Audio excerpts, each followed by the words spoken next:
Hola, buenos días. Muchas gracias por su asistencia. Pues déjenme presentarles al doctor Andrés García, es un invitado especial de la facultad.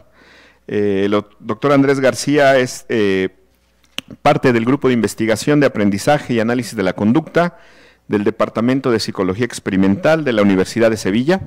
Sí, es profesor titular de tiempo completo de la universidad. Básicamente el profesor participa en pues asignaturas que van desde aprendizaje complejo hasta procesos psicológicos básicos. Ha publicado varios libros, ha publicado y participado en varios capítulos de libros, ha publicado bastantes artículos en distintas revistas de prestigio internacional, entre las que resaltan Psychological Records, The International Journal of Psychology and Psychological Therapy, Psicotema, Journal of Experimental Analysis of Behavior, Suma Psicológica, Revista Latinoamericana de Psicología, Revista Mexicana de Psicología. Entonces, pues, tiene una gran trayectoria. Tu doctorado, si no entiendo mal, es también de la Universidad de Sevilla, ¿verdad, doctor? Sí. Y bueno, es presidente actualmente de la Sociedad para el Avance del Estudio Científico del Comportamiento, SAVEC, ¿sí? Que es una sociedad española que ha organizado al menos 7 congresitos itinerantes a lo largo del territorio español. Y bueno, pues siempre uno debería de contar otras cosas más que lo académico. Entiendo que eres gran aficionado al cine, tienes varios artículos de eso. Es aficionado al Club Sevilla de fútbol y también al básquetbol. Entonces les pido que le demos una cordial bienvenida y un aplauso al doctor Andrés antes de su conferencia. Pues adelante, doctor. Gracias. Muchas gracias al doctor Zamora. Para mí es una alegría estar aquí y poder impartir una conferencia sobre un tema que me pilla muy cercano. Y ya os digo, es una gran alegría. Yo estuve en México en una estancia cuando estaba haciendo mis primeros años de doctorado, fue una experiencia muy interesante, y después la relación mía con México y con la Universidad Mexicana ha sido más de recepción. Han venido profesores a los congresos que hemos hecho y también estudiantes de diferentes universidades han hecho estancias con nuestro grupo. Y bueno, pues ahora ha tocado pasar una semana aquí, estar ahora dando esta conferencia y después ir al Congreso de SINCA, que allí esperemos que también podamos intercambiar ideas. Bueno, el tema que yo voy a tratar es un tema, lo veis ahí en el título, el análisis experimental conductual de la conciencia, o quizás otro título muy parecido, pero con algunos matices, sería el análisis experimental de la conducta consciente. Yo trabajo dentro de la línea del análisis de conducta, en el grupo en el que trabajo se llama Aprendizaje y Análisis de Conducta, y en muchas ocasiones tenemos que tratar de solventar algunos malos entendidos que hay con respecto a esta aproximación. Y uno de ellos es que se le presta poca atención o que no se ha estudiado normalmente la conducta consciente o la conciencia a niveles generales. Yo lo que voy a hacer en estos próximos 40 minutos aproximadamente es tratar de explicar cómo se aborda este fenómeno desde el análisis del comportamiento, y si después os apetece preguntarme cualquier cosa y yo soy capaz de responderla, pues estupendamente. Bueno, vamos a ver. Tengo que apuntar para allá. Una manera muy skinneriana de abordar cualquier término es empezar haciendo un pequeño análisis etimológico. ¿Por qué? Porque en muchas ocasiones, las discusiones, incluso académicas, que se producen porque no está muy bien definido el tema del que estamos hablando. Afortunadamente hay unos expertos que hacen enciclopedias, diccionarios y demás, que nos pueden ayudar a llegar a una especie de consenso. Si nosotros buscamos el significado del término conciencia, pues nos avisa que viene del latín, que en líneas generales, aunque con algunas matizaciones, se utilizan indistintamente consciencia y conciencia, y después vamos destacando algunos significados. Conocimiento inmediato que el sujeto tiene de sí mismo, de sus actos y reflexiones, vamos señalando algunos elementos que pueden ser especialmente interesantes, o propiedad del espíritu humano de reconocerse en sus atributos esenciales y en todas las modificaciones que en sí mismo experimenta, acto psíquico por el que un sujeto se percibe a sí mismo. vamos señalando algunos elementos que aparecen. Reconocerse, percibirse a sí mismo. Vamos viendo algunos elementos, por tanto, que son comunes, que van dando cuerpo a este concepto. Cuando se habla de conciencia, hay una parte importante que se refiere a autoconocimiento, reconocer los propios actos y reconocer las propias reflexiones. La ponemos entre comillas porque seguramente será muy necesario operativizarla. Bueno, conciencia, conocer, reconocer. Cuando uno empieza el análisis etimológico, normalmente empieza y es difícil parar, porque claro, tenemos que ir ahora a ver qué significa reconocer. Examinar con cuidado algo o a alguien para enterarse de su identidad, naturaleza y circunstancias. Hay algunas otras definiciones. Distinguir de las demás personas a unas por sus propios rasgos, como la voz, la fisonomía, los movimientos, etc. Conocer tendría también una definición parecida. Averiguar por el ejercicio de las facultades intelectuales la naturaleza, cualidades y relaciones de las cosas. Entender, advertir, saber, echar de ver. Bueno, y percibir el objeto como distinto de todo lo demás. Esas definiciones las manejamos y vamos viendo que hay algunos elementos que vuelven a aparecer. Distinguir una persona de otras, percibir un objeto como diferente a otros objetos. Si hacemos un intento de síntesis de estas definiciones generales que os he presentado en los últimos minutos, una definición no técnica de qué entendemos por conciencia o qué es lo que podemos entender por conciencia podría ser esta. Distinguir a sí mismo, a los propios actos y a las propias reflexiones de todo aquello que no lo es. Ser consciente de qué es uno mismo, cuáles son sus comportamientos, cuáles son sus reflexiones. En muchas ocasiones, desde el análisis de conducta, lo que tenemos que hacer es reformular algunas definiciones que se manejan a un nivel no técnico. Una definición conductual, utilizando elementos asentados en el análisis de conducta, podría ser algo así. La conciencia la entendemos como la capacidad adquirida del sujeto para realizar discriminaciones basadas en estímulos generados por el propio sujeto o su actividad. Podríamos decir que la conciencia es una conducta que realiza el sujeto, pero que a su vez tiene funciones de estímulo discriminativo y el sujeto tiene que hacer otras conductas de discriminación con respecto a esas primeras que ha hecho. Y hay toda una clasificación de sobre qué tipo de conductas tiene que hacer esa discriminación.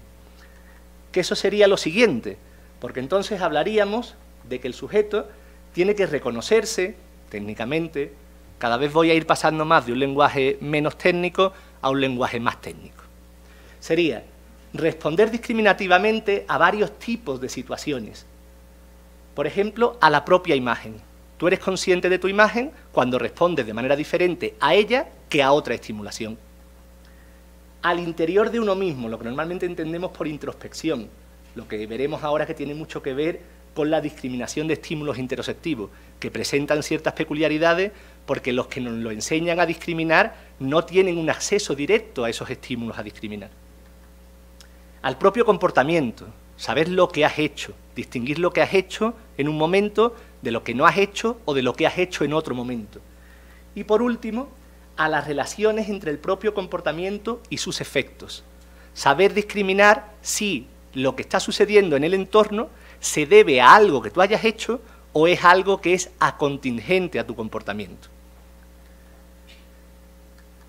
Si nos fijamos, estas 4 características de la conducta, de las conductas conscientes que he descrito, se conectan muy rápidamente con diferentes tipos de estímulos. Un error que se suele cometer en muchas ocasiones es considerar que los únicos estímulos con los que interaccionamos son solo estímulos estereoceptivos y además, más particularmente, estímulos auditivos y principalmente visuales. Es cierto que son una gran parte del ambiente que influye en nuestro comportamiento, pero hay otros tipos de estímulos. Cuando discriminamos nuestro propio cuerpo, está en juego los estímulos estereoceptivos, que son los que provienen de y los que detectamos a través de la visión, el oído, el gusto, el olfato, el tacto, y nos permiten percibir el mundo que nos rodea. Cuando hablamos de discriminar nuestros estados internos, aquí entran ya en juego estímulos de tipo interoceptivo. Una parte importante del universo con el que interactuamos es una parte que solo percibe el sujeto que está llevando a cabo la acción. Estímulos que provienen de nuestros órganos, el hígado, el aparato digestivo, de las glándulas y sus conductos y de los vasos sanguíneos. Esa estimulación interoceptiva es muy relevante para que seamos capaces de discriminar nuestros estados internos. Os adelanto ya que en realidad hay un poco una falacia, porque cuando nos enseñan a discriminar nuestros estados internos, siempre es de una manera concomitante con comportamientos observables y con contextos en los que se realiza. Pero bueno, llegaré en su momento a ese punto. La parte de discriminar nuestra propia conducta tiene que ver con los estímulos propioceptivos, que como aparece en la diapositiva, son estímulos que provienen de los músculos, las articulaciones y los tendones de la estructura esquelética y de otros órganos implicados en el mantenimiento del equilibrio y en la ejecución de movimientos.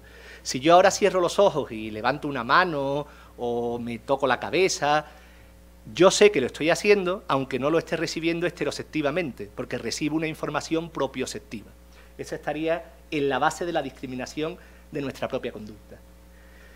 Y el último elemento, discriminar la relación entre nuestro comportamiento y sus efectos, quizás el punto fundamental aquí sea el de relación. ¿Por qué? Porque se trabaja con estímulos relacionales, en las que tanto más importante que los estímulos concretos que estén apareciendo, lo que funciona como discriminativo es la relación que hay entre ellos.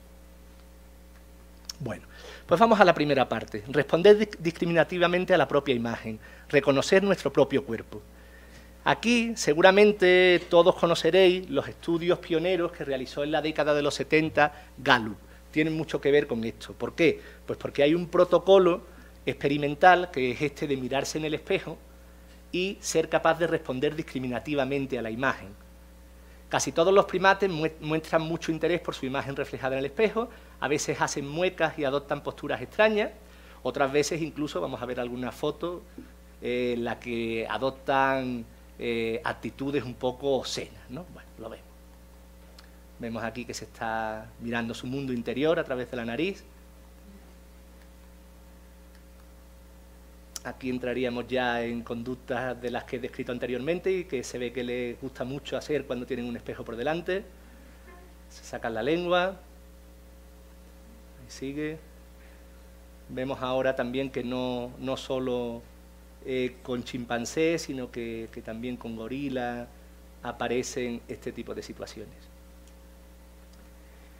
¿Qué tipo de protocolo es el que normalmente se ha utilizado? Lo que se quiere hacer es comprobar si el sujeto está actuando ante la imagen reflejada en el espejo, no como reaccionaría ante un congénere, sino reconociendo y actuando, por tanto, acorde con el hecho de que esa imagen que ve es su imagen. El protocolo experimental que desarrolló Gallup en 1970 consistía en una primera fase de preexposición que se ha destacado como que es muy importante, en la que se expone al animal, empezaré hablando de chimpancés, ante el espejo una serie de días. ¿Por qué digo que es tan importante? Porque aquí los sujetos empiezan a tener experiencia con que hay una gran correlación entre la estimulación propioceptiva y la estimulación esteroceptiva. Cuando llevan a cabo movimientos, reciben retroalimentación propioceptiva y esa retroalimentación propioceptiva se está correlacionando con la estimulación esteroceptiva que están recibiendo. Posteriormente, para controlar variables extrañas, sabéis que en esto de la psicología experimental esa es una parte muy importante, se realiza un protocolo para que haya las mínimas posibilidades de que el sujeto responda de la manera que nosotros presumimos que lo va a hacer en función de otras variables.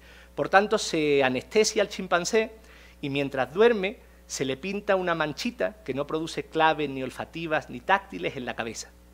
Una vez que el chimpancé ha despertado de la anestesia, se mide la frecuencia con la que se toca la cabeza, en la parte en la que está la manchita, primero en ausencia del espejo y después en presencia del espejo.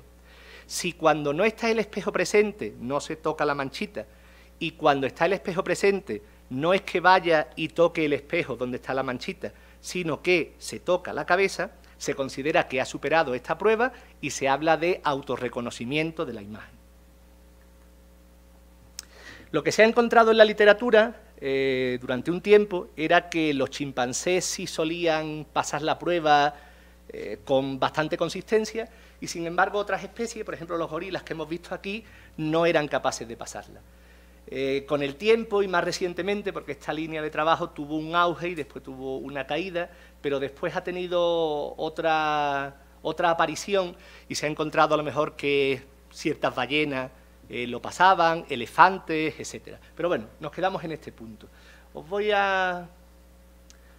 No sé muy bien cómo arranco el vídeo, me lo arrancan los compañeros. Fijaos, esto no es exactamente el experimento, es una demostración didáctica, pero se le ha colocado una pequeña marquita que el chimpancé se ve que no está detectando por otros canales, pero sí a través de la visión en el espejo. Sabéis que el espejo lo que hace es que nos presenta doblado, y entonces primero ha intentado tocarse en el sitio que no era y después se ha tocado, pero siempre ha ido dirigido hacia sí mismo. Y bueno, pues entonces aquí se estaría viendo que hay un estudio con animales no humanos en los que se superaría esta prueba. Ahora bien, la manera en la que se aborda esta línea de investigación no es una manera que sea muy productiva para saber las variables de las que depende esta conducta y que sirva para aquellos individuos que no tengan esa capacidad, cómo implementarla, porque es una manera de trabajar selectiva. Este sujeto la pasa, esta especie la pasa, esta no la pasa. Desde el análisis del comportamiento, la manera en la que se ha trabajado esta línea ha ido más buscando las habilidades precursoras. Partimos de un sujeto que no presenta esta capacidad, de un sujeto que no es capaz de pasar la prueba. Hacemos un análisis funcional de qué características, de qué prerequisitos conductuales tendría que tener para pasarla. Nos aseguramos de que esos prerequisitos los tenga y ahora sí se expone el sujeto a la situación experimental. Lo que se hizo, trabajando con palomas, que es una especie en la que en principio no pasaría esta prueba, se entrena a las palomas a picotear manchas directamente visibles en su cuerpo. Digamos, estamos enseñándole que es motivante inspeccionarse su cuerpo porque así consigue reforzadores. En una segunda fase, se enseña a la paloma el uso del espejo mediante teclas de respuesta no directamente visibles. Se le enseña, se le da experiencia de cómo se usa la imagen especular, de manera que estímulos que es difícil que vea directamente puede ayudarse de un espejo para encontrarlos. Y finalmente se les pone en una situación en la que hay estímulos que en su cuerpo que solo puede ver con ayuda del espejo y vemos si supera la fase. Os lo enseño más o menos detalladamente. Se entrena a la paloma a buscar manchas en su propio cuerpo. Pues se le ponen unas marquitas, y igual que se puede hacer un moldeamiento por aproximaciones sucesivas para que picoteen una tecla, pues se puede hacer para que picoteen manchitas que tiene en su cuerpo. La segunda parte es tecnológicamente un poco más complicada. Consiste en entrenamos el uso de un espejo para localizar cuál de 4 teclas difícilmente visibles directamente desde donde está la paloma está iluminada. Vemos aquí la situación, la paloma se colocaría aquí, aquí hay varias teclas, alguna de ellas se ilumina, pero desde la posición en la que está la paloma directamente no puede verla, pero puede ver la tecla iluminada en el espejo. Si lo vemos desde otras perspectivas, se ve más claramente. Quizás esta sea la que se ve más claramente. La paloma está por aquí, no tiene facilidad para ver cuál de estas teclas se ilumina directamente, pero sí puede verlas iluminadas en el espejo. Y una vez que la ve iluminada en el espejo, va hacia ella directamente y responde. Por último, en la fase de prueba, se trata de hacer lo que se llama una síntesis de conducta. Hemos entrenado los prerequisitos conductuales necesarios y ahora exponemos una situación estimular en la que se presenta la ocasión para que se combinen esos prerequisitos. En la fase de prueba, tras colocar a las palomas una especie de collar, de baberito, que lo veréis ahora, que impedía que viesen directamente su propio cuerpo, determinada zona de su propio cuerpo, se les coloca una manchita y se le enfrenta a su imagen en el espejo. Los resultados fueron que las palomas buscaron la posición que en su cuerpo debía tener la mancha oculta, algo similar a lo que Gallup obtuvo en sus experimentos con chimpancés. El vídeo que vamos a ver ahora, a diferencia del que hemos visto con el chimpancé, sí es un vídeo directamente experimental. Es un vídeo en el que esa paloma, por primera vez, se enfrenta a una situación en la que se le pide que discrimine la imagen su imagen en el espejo.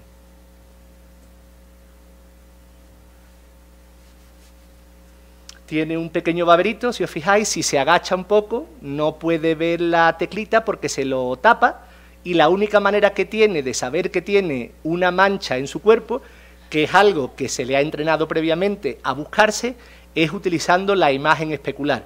Como tiene el prerequisito de entrenamiento del uso de la imagen especular y ha aprendido que lo que aparece en el espejo son cosas que están sucediendo dentro de la cámara experimental en la que está, combinando esos dos repertorios, finalmente lo que vamos a encontrar es que se va a buscar y picotear la imagen, la manchita que tiene en su cuerpo. Lo vemos ahí.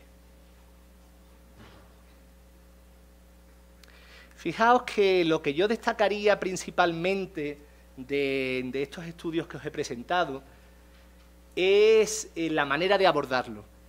Hay determinados estudios que van en la línea de dictaminar mediante evaluación si se supera o no se supera un criterio, y hay otra línea de trabajo en la que el análisis experimental del comportamiento se incluye de manera clara, en la que trata de analizar qué entrenamientos son necesarios para que ese comportamiento se dé.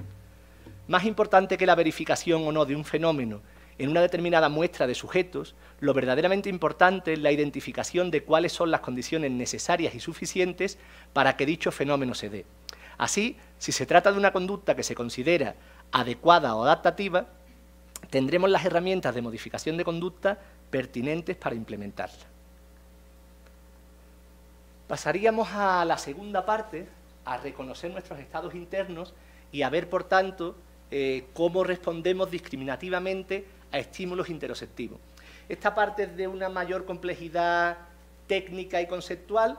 Vamos a ver hasta qué punto soy capaz de transmitirlo.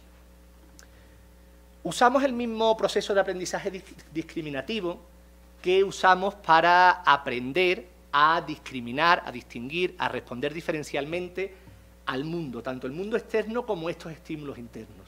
Y principalmente lo que más se está usando es la discriminación condicional.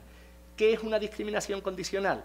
Pues muy brevemente es un arreglo experimental con 4 términos, una muestra que el sujeto tiene que responder, dar respuesta de observación, y que en función de la muestra que se haya utilizado, cuando después tiene que elegir entre diferentes estímulos de comparación,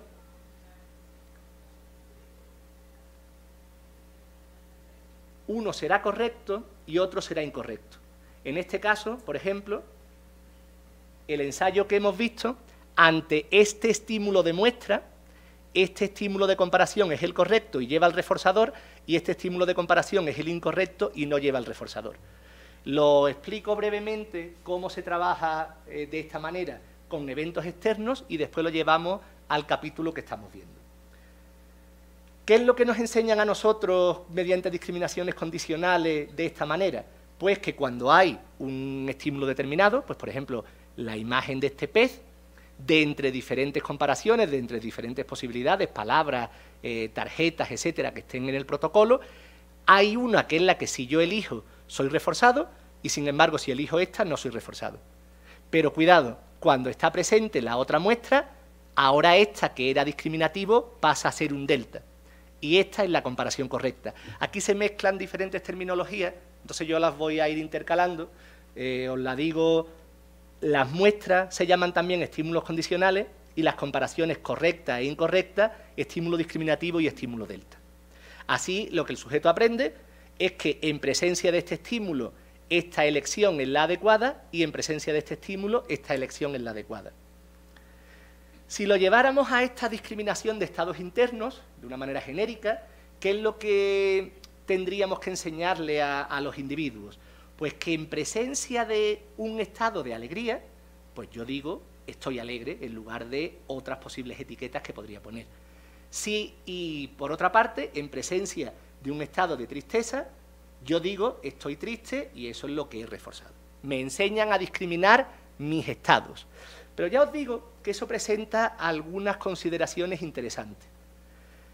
Si quisiéramos llevar esto a una situación experimental, supongamos que trabajamos con ratas y tenemos la capacidad de producirles unas ciertas sensaciones que además son relativamente fáciles de objetivizar. Por ejemplo, si estoy trabajando con una rata y unos días se le inyecta una droga estimulante que le produce una aceleración de la tasa cardíaca, de la respiración, etcétera, etcétera. Y cuando tiene esas sensaciones, tiene que elegir la tecla izquierda para ser reforzado con comida. Otros días se le inyecta una droga tranquilizante. Básicamente le baja la tasa cardíaca, la respiración, le baja ciertos niveles. Y ahora tiene que elegir la tecla derecha para ser reforzado. ¿De acuerdo? Estaría aprendiendo que la tecla izquierda sería una especie de etiqueta de estoy estimulada, y la tecla derecha una especie de etiqueta, llevando la analogía con lo que estábamos viendo anteriormente, de me han tranquilizado, ¿vale? Pero ¿qué es lo que sucede? Ah, bueno, esto incluso se puede llevar más allá, ¿no? Y lo pongo, no lo desarrollo mucho, pero incluso se han llevado protocolos, sabéis que se han hecho estudios en los que se puede entrenar el comportamiento de un emisor y de un receptor y que haya, digamos, ejemplos de comunicación simbólica. Esa comunicación simbólica puede ser también con estados internos del sujeto. Pero bueno, quizá esto se aleje un poco de la idea principal de lo que estoy comentando y lo paso un poco rápido. De todas maneras, tenéis ahí las referencias de Lubitsky y Thompson que desarrollaron esta línea de trabajo. ¿Cuál es la principal diferencia entre la situación estándar en la que nuestros educadores, nuestros padres, nuestros educadores, nos enseñan a etiquetar y a discriminar cómo nos encontramos y esta analogía que yo he puesto de una situación de laboratorio en la que puedo estimular o puedo tranquilizar al sujeto? Pues la principal diferencia, que no es poca, es que en la situación del laboratorio, la persona que tiene que decirte si lo estás haciendo bien o lo estás haciendo mal, sabe perfectamente las sensaciones que tú tienes. Pero cuando a nosotros nos entrenan para decir, ahora estás contento, ahora estás triste, ahora estás deprimido, ahora estás nostálgico, ahora estás melancólico, ahora estás estresado, etcétera, etcétera, ese conocimiento no es un conocimiento claro. Se parecería más bien a como si hiciéramos el experimento anterior con todos estos problemas. Por ejemplo, que a veces nos confundiéramos y creyéramos que le hemos administrado la droga estimulante y se le hubiera inyectado la tranquilizante y viceversa. También, por ejemplo, que cometiéramos el error de que una droga se la inyectara un investigador y otra otro investigador.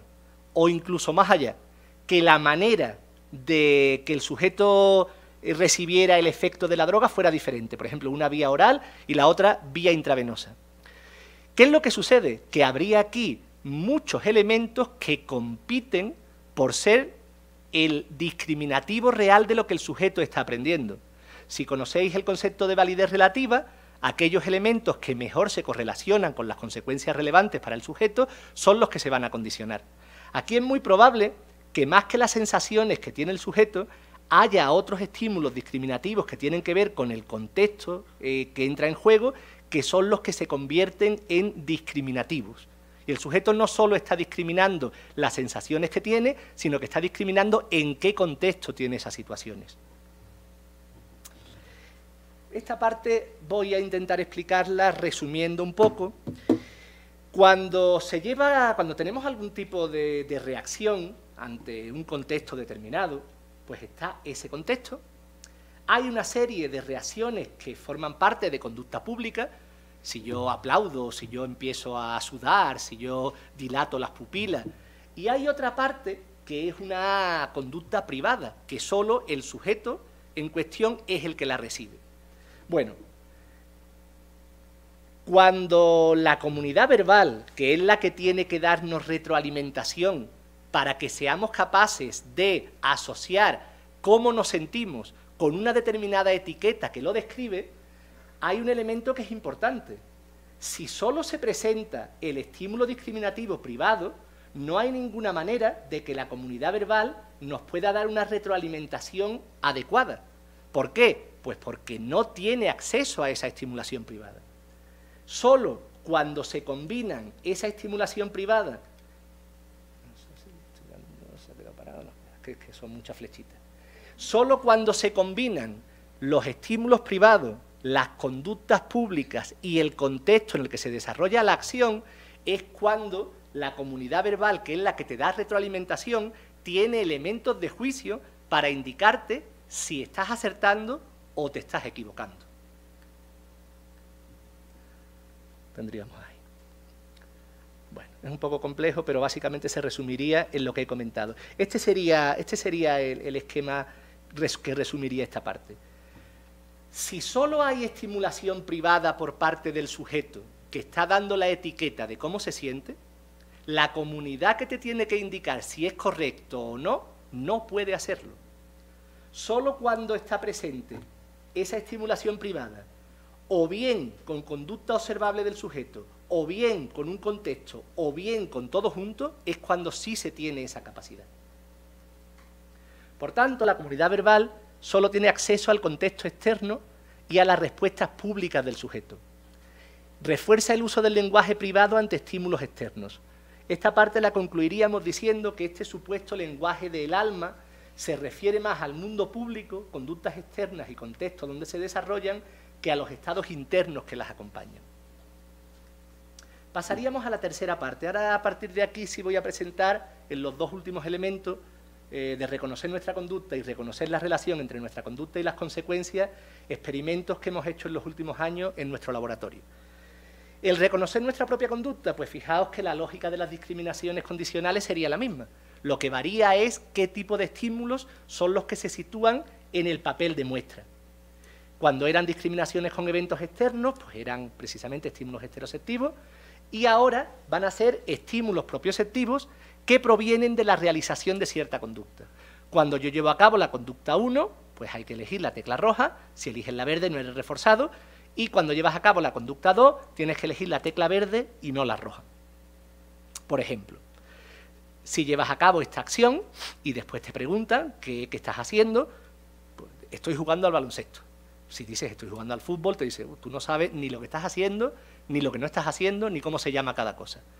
Y complementariamente, cuando estamos realizando la conducta 2, la etiquetamos con la comparación 2. Esto se ha llevado a cabo en situaciones de laboratorio desde hace bastante tiempo, y os voy a describir algún ejemplo. Este es uno de los más clásicos. Se hizo una primera fase en la que se estudió cuáles eran las conductas principales que realizaban las ratas en una caja de Skinner sin que hubiera restricciones de por medio, y se etiquetaron 4 o 5 conductas. Levantarse sobre sus patas delanteras, acicalarse, bueno, varias de ellas, ¿no? Y después lo que se hizo fue que cada cierto tiempo sonaba un tono. En función de la conducta que estuviera realizando cuando sonaba ese tono, el tono se mantenía común, por tanto no era el evento discriminativo, tenían que elegir una de entre 4 teclas. Con suficiente entrenamiento aprendieron que la tecla 1 era cuando se realizaba la conducta 1, la 2 con la 2 y así sucesivamente. Se ha realizado con diferentes parámetros de respuesta, el tiempo entre respuestas, diferentes valores de razón fija, intervalos temporales, tamaño de carreras, y el que me voy a parar a comentar, que es el que trabajamos en nuestro laboratorio, de localización derecha-izquierda, que lo realicé con el doctor Benjumea.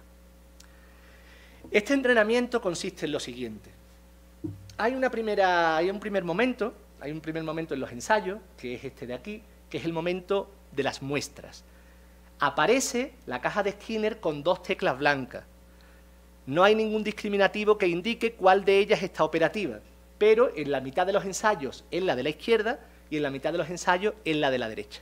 El sujeto tantea, porque si se pone a picar en esta no pasa nada, pero cuando se pone a picar en esta y da 5 respuestas, desaparecen las teclas en las que se lleva a cabo la muestra y aparecen las de comparación. La conducta que tuvo que realizar fue picar a la izquierda. En este caso, rojo es la comparación correcta. Si la conducta fue picar a la derecha, verde es la correcta. Si os fijáis, se le está enseñando que ante la conducta de picar a la izquierda, rojo es el correcto, responder a la derecha, verde es el correcto. Pues algo parecido a lo que veíamos en el ejemplo.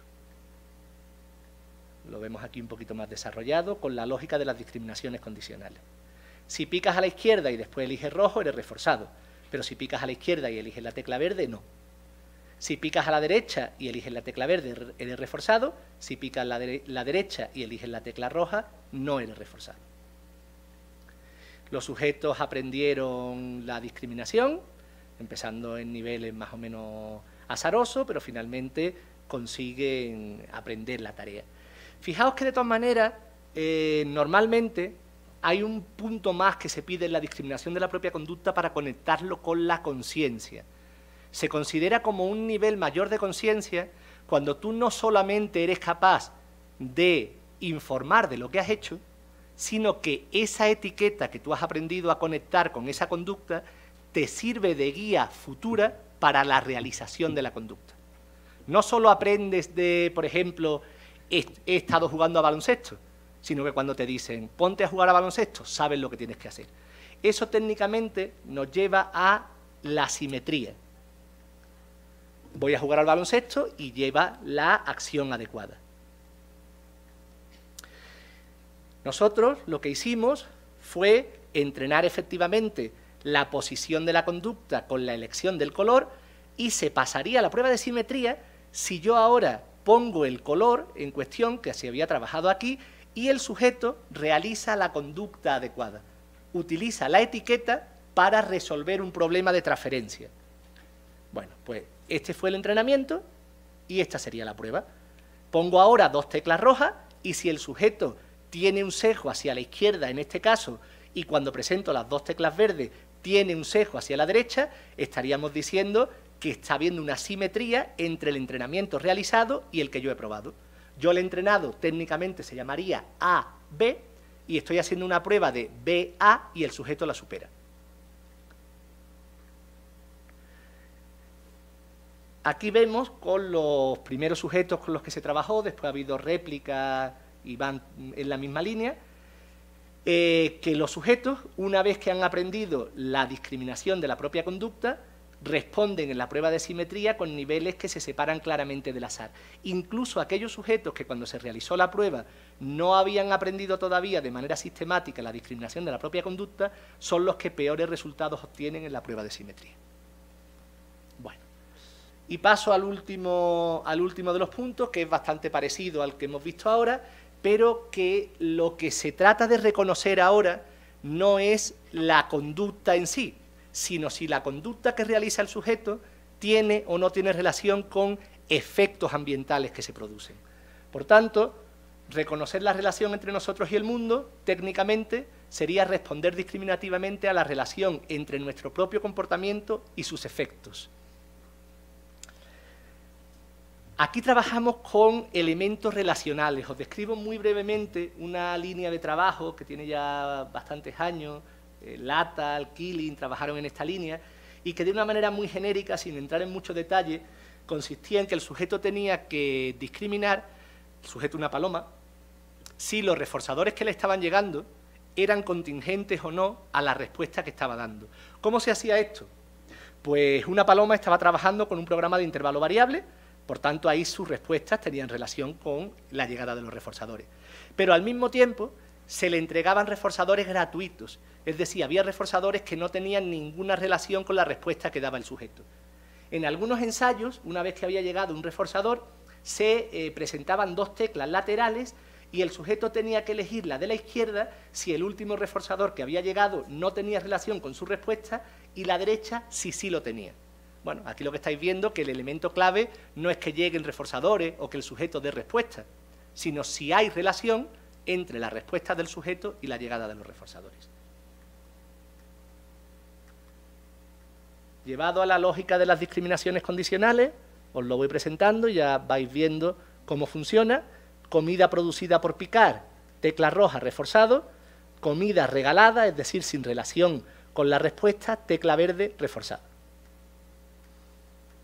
La cuestión, como os decía antes, es que no solo normalmente piden que se demuestre esa discriminación, sino que hay un paso más, un nivel mayor en el nivel de conciencia de la conducta, si esa etiqueta que se ha aprendido se usa ahora para adaptarse a una situación novedosa. La cuestión central de este último punto es si la mera demostración de que un organismo es capaz de etiquetar o nombrar sus conductas precedentes implica necesariamente que dicho organismo es consciente de tales actos.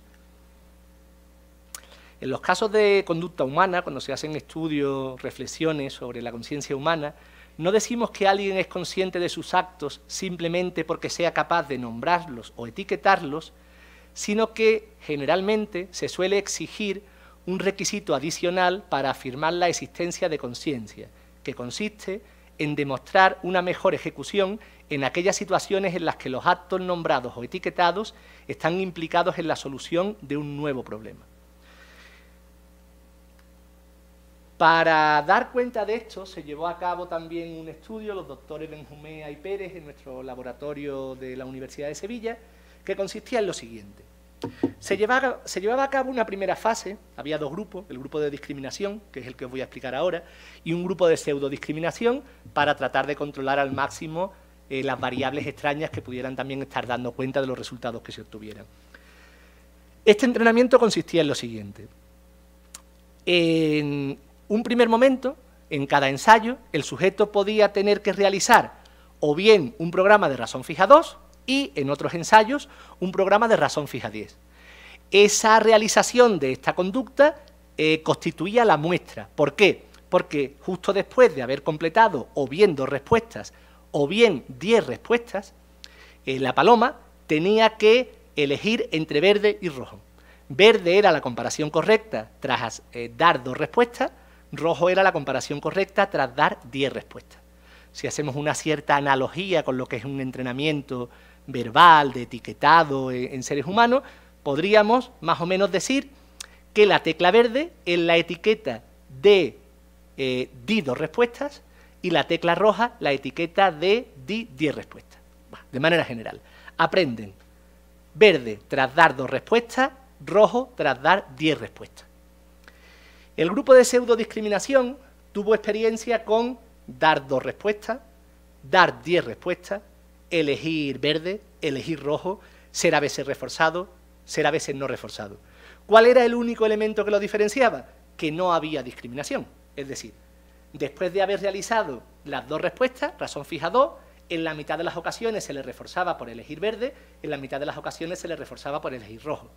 Y cuando los ensayos eran de razón fija 10, la mitad de las veces rojo era el correcto, la mitad de las veces verde era el correcto.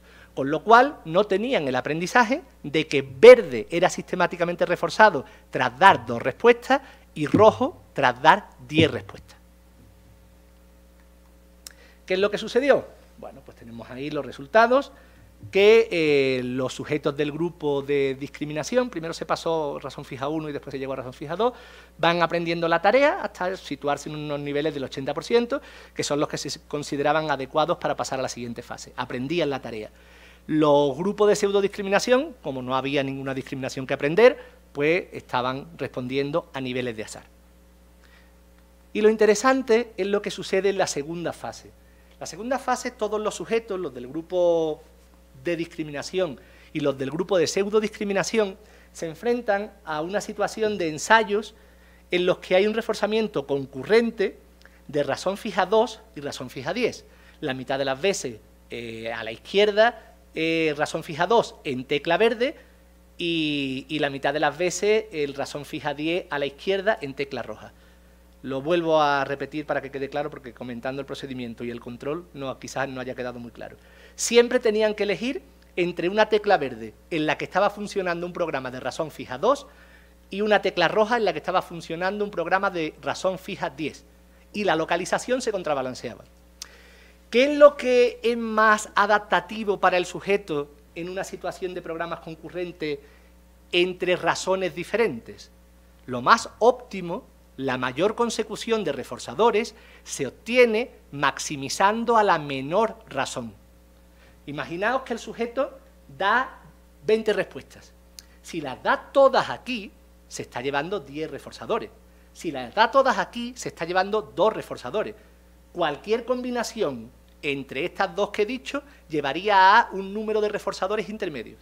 Si el sujeto aprende a maximizar en esta situación, va a conseguir el mayor número de reforzadores, que para una paloma hambrienta es algo muy importante.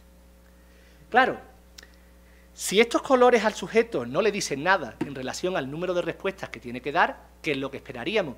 Que empezaran a unos niveles azarosos y poco a poco esa maximización se fuera imponiendo.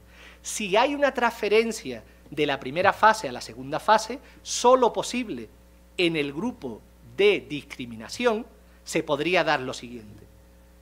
Aprendimos que dar 2 respuestas iba con el color verde, ahora me ponen un color verde, pues eso me indica que tengo que dar 2 respuestas. Le sirve al sujeto el aprendizaje anterior para adaptarse a esta situación.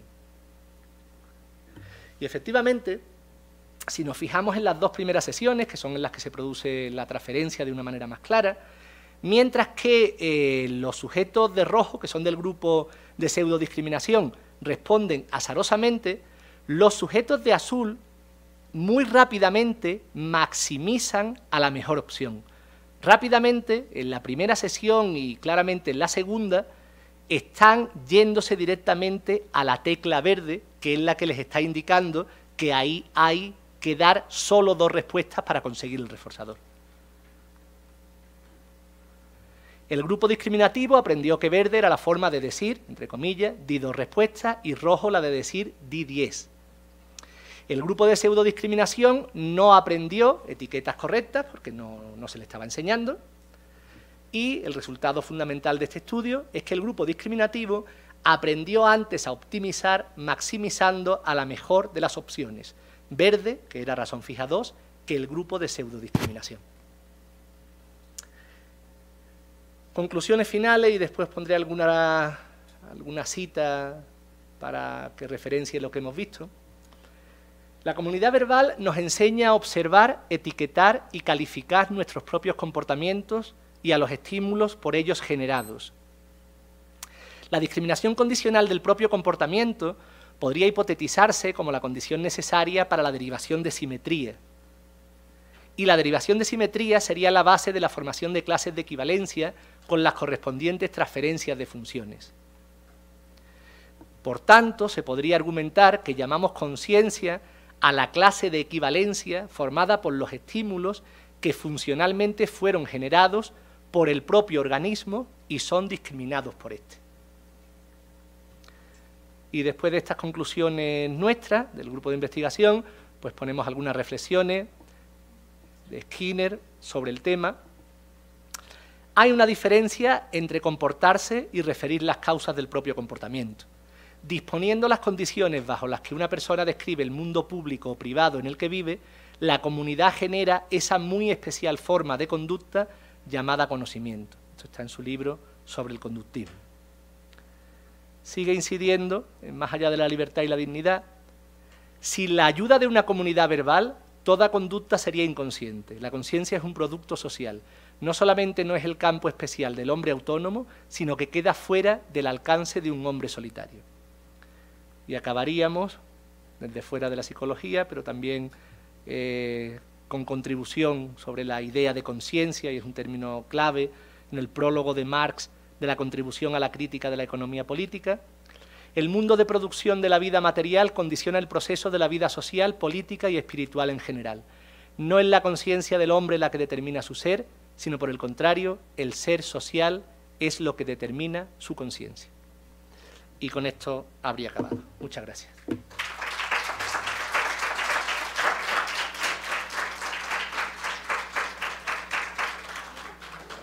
tiempo para un par de preguntas. Si alguien quiere... ¿Sí se oye? Si alguien tiene alguna pregunta. ¿Nadie? ¿No?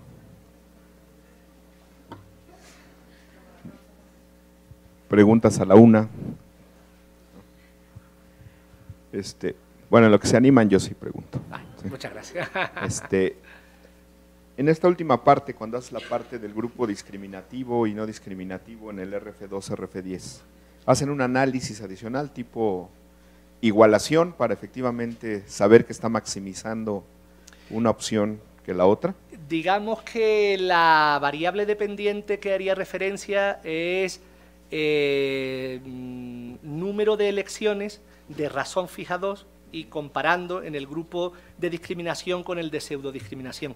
Pero no hubo un análisis más allá, también porque los resultados eran bastante claros visualmente.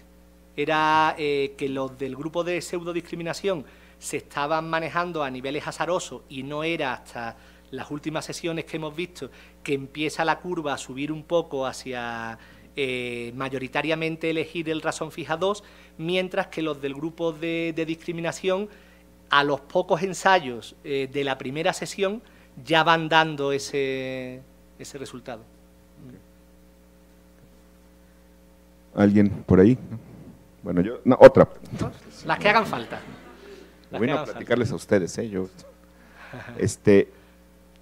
Si quisieras tener una definición funcional de conciencia, en términos de que el organismo es sensible a la estructura causal del entorno, ¿qué nos dirías?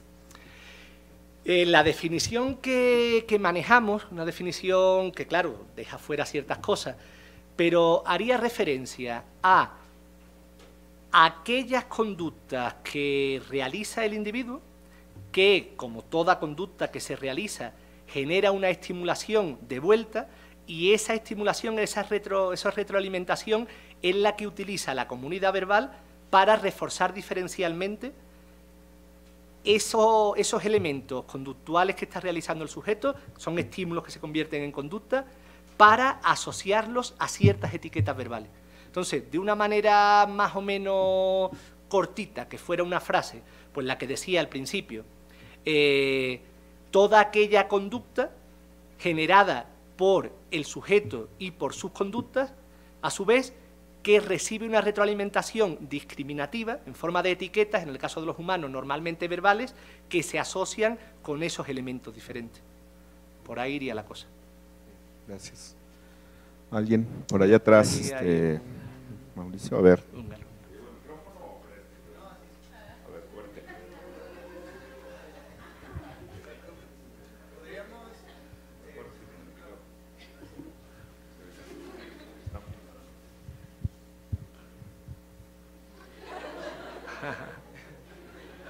Hola, buenas tardes. Buenas tardes. Mi pregunta es, ¿podríamos bajo las mismas circunstancias enseñar a cualquier animal, por ejemplo un perro o un gato, a discriminar, por ejemplo, la imagen? O sea, el reconocimiento de sí mismo. Sí.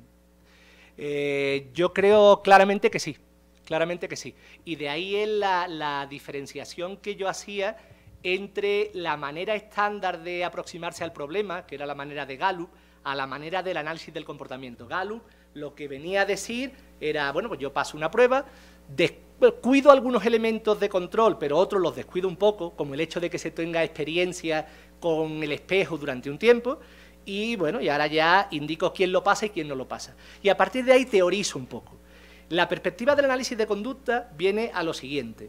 Si la frontera se pone en el chimpancé sí, pero el gorila no, y otros muchos no, después es una frontera que más o menos cambia. A los que son partidarios de esa visión fronteriza, lógicamente la paloma le queda muy por debajo. Si un sujeto como es la paloma, nosotros lo entrenamos con los prerequisitos que son necesarios tener para que después se puedan combinar y se pase la tarea, pues lógicamente una gran cantidad de especies que van a ser capaces de tener esos prerequisitos también lo pasarán.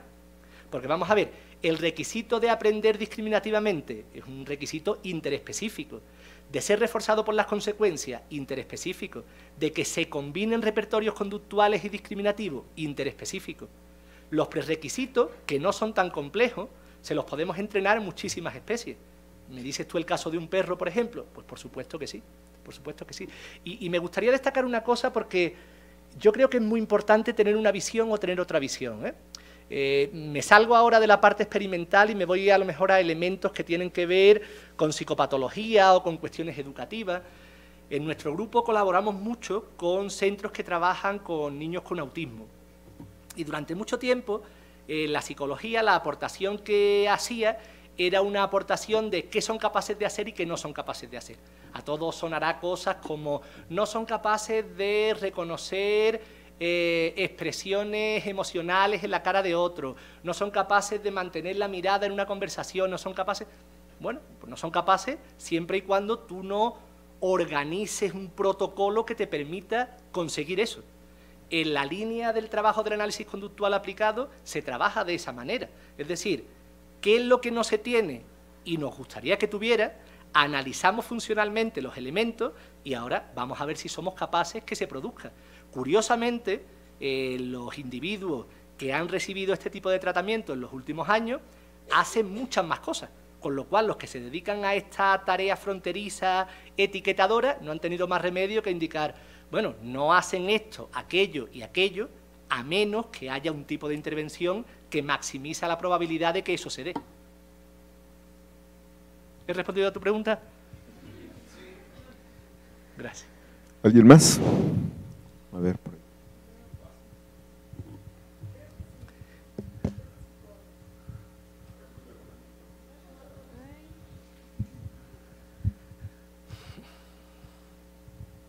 Gracias. Disculpe, a mí me causó un poco de ruido, la verdad, no sé si se escucha, pero hay ciertas características para llamar a la comunidad verbal, como por ejemplo para establecer que estamos hablando de una comunidad verbal, y otra es, por lo que tengo entendido, las comunidades verbales se utilizan en organismos humanos. También hay otros requisitos para poderlos utilizar e implementar en organismos no humanos, y qué requisitos deberían de cumplir para manejarlos. Claro.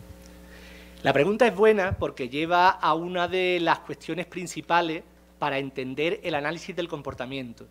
El análisis del comportamiento no define las conductas ni por su forma ni por qué organismo las lleva a cabo. La comunidad verbal es aquella que enseña a un organismo conducta verbal. Y ahora tú tienes que definir qué es conducta verbal. Si definimos conducta verbal de una manera muy somera, después tiene algunas matizaciones, como aquella conducta en la que un individuo no consigue el reforzador de manera directa, sino por intermediación de otro individuo al que llamamos oyente, si eso lo consigue un señor adulto pidiendo un café, está haciendo conducta verbal. Si eso lo consigue un bebé lanzando los brazos para que su progenitor lo acaricie, es conducta verbal.